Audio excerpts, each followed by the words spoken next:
प्रश्नावली 1.1 question number 1 है, निम्नलिखित संख्याओं का HCF ज्ञात करने के लिए यूक्लिड विभाजन एल्गोरिथम का प्रयोग कीजिए। पहला क्वेश्चन है 135 और 225। चलिए हम लोग सबसे पहले फर्स्ट क्वेश्चन बनाते हैं।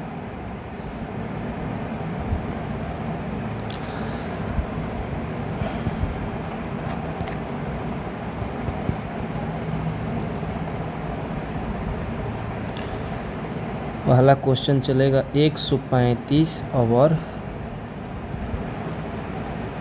225। इसमें आपको करना क्या है, लिखना है हल। सबसे पहले आप हल लिखिए। जो बड़ी संख्या है 135 और 225 में जो बड़ी संख्या है 135 और 225 में जो बड़ी संख्या उसको पहले लिखिए। बड़ी संख्या को पहले 225 बड़ी है 135, यहाँ चूकी लिख दीजिएगा।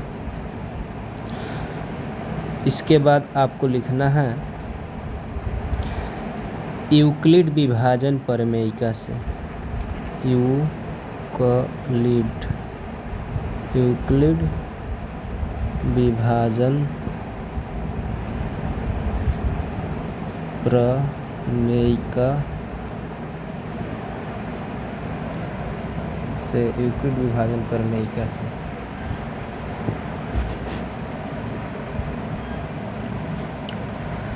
फार्मूला याद कर लेना है, A बराबर BQ प्लस R।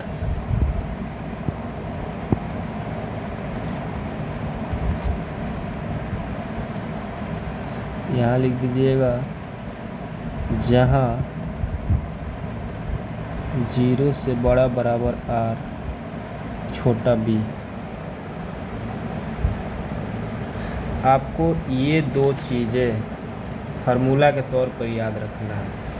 ये बस फार्मूला है, इसे फार्मूला के तौर पर याद रखना है। अब आपको हम बताते हैं, यहाँ 225 और 135 में 225 बड़ा है तो 225 में 135 से भाग कीजिएगा। 225 में 135 से भाग। देखिए इस क्वेश्चन के बनाने के लिए मैं एक आपको कोड दूंगा। वो कोड आपको ये रखना है 112। आपको कोड कितना रखेगा 112। इसका मतलब हुआ कि जो पहले एक देख रहे हैं तो यहाँ एक बार में कटेगा, तो एक बार में कटेगा तो 135 से एक बार में 135 कितना आएगा, 5 में से 5 0, 12 में से 3 जाएगा 9। फिर आपको इस 90 को घेर देना है, 135 लिख लेना है इसके अंदर। ये वाला संख्या नीचे आ जाएगा 135। अब फिर देखो कोड में इस एक का यूज कर लिया हमने, अब ये एक बचा है तो उसको लिख लेंगे 90 से एक बार में 90।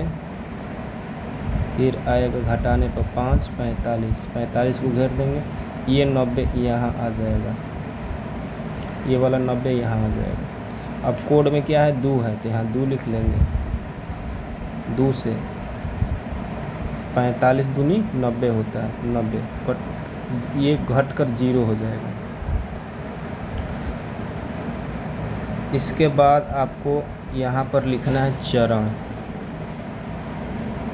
अब ये वाला मत लिखिएगा, ये वाला सिंबल मत लिखिएगा, इसको हम हटा देते हैं।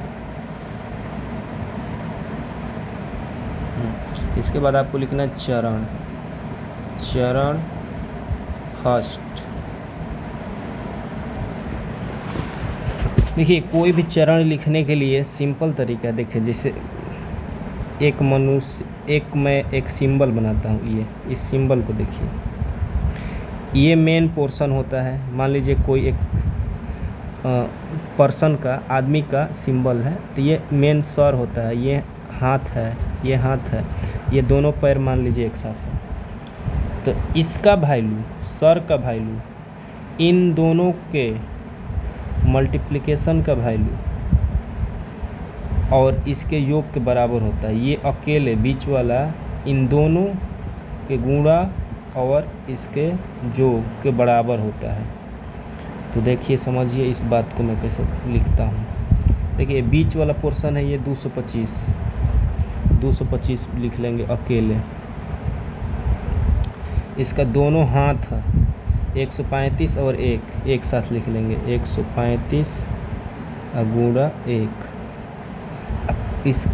इसका पैर क्या हो जाएगा 90, पैर क्या हो जाएगा 90, तो यहाँ प्लस करके 90 लिख लूँगा। कहने का मतलब ये था, जैसे आपको देखो बताते हैं, जैसे यहाँ 135 225 यहाँ 1 और नीचे 90 ऐसे था। तो ये हो गया सर अकेले रहेगा, ये यहाँ ये हो गया दोनों हाथ, ये दोनों हाथ साथ में रहेगा। ये हो गया पैर, तो पैर लास्ट में नीचे रहेगा इधर। इससे आप बना सकते हैं। जैसे ये है इसमें ये हो गया सर 135, पहले लिख लेते हैं चरण 2। 135 सर हो गया तो 135 लिख लिया। 2 गो हाथ होगा इसका, तो एक ये हाथ हो गया, एक ये हाथ हो गया, तो 90 और 1 प्लस इसका पैर क्या होगा, इसके जस्ट नीचे 45 लिख लिया। अब लिखते हैं चरण 3। अब देखो इस वाला में आ जाओ, इसमें सर हो गया 90 लिख लेंगे। ये होगा 45 हाथ और 2 और हाथ, 45 और 2। इसका पैर क्या हो गया 0। देखो इसमें ही एक और बात ऐड कर देना है, यहाँ लिखना r बराबर नॉट इक्वल टू 0, यहाँ लिखना r बराबर नॉट इक्वल टू 0, r बराबर 0। लास्ट वाला में आंसर लिखना है। लास्ट वाला में आंसर, ये जो बराबर के इस साइड है 90, ये आंसर नहीं होगा, बराबर का इस साइड वाला आंसर होगा 45। लिखेंगे 135 और 225 का मौस या फिर HCF कितना है 45, यहाँ लिखेंगे 45।